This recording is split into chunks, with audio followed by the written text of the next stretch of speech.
Galera, aqui na Avenida Tucuruvi, aqui próximo já na Ilha Náutica.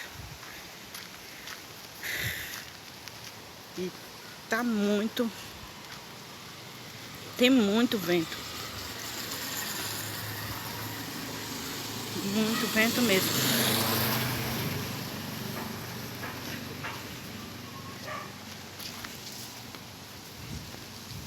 Olha.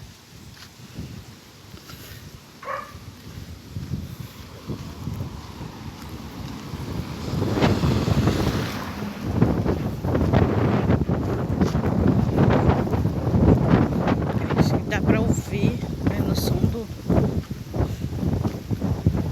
vídeo.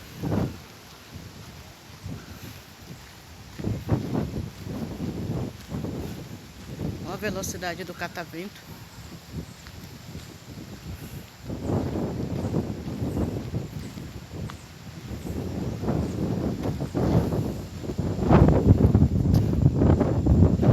Mas também já estamos quase, né, no inverno, né, galera? Então vamos só esperar em Deus, né, que não venha temporal.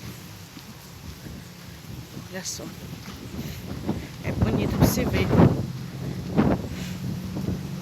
Mas depois dos últimos acontecimentos, a gente fica um pouco assustado, né? Mas é isso aí, né? Tá tudo na dispensação do Senhor.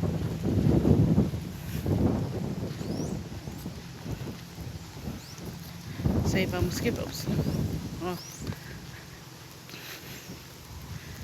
o vento na copa das árvores ali.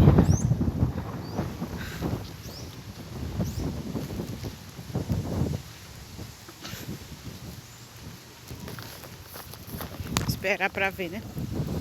É isso aí, vamos que vamos.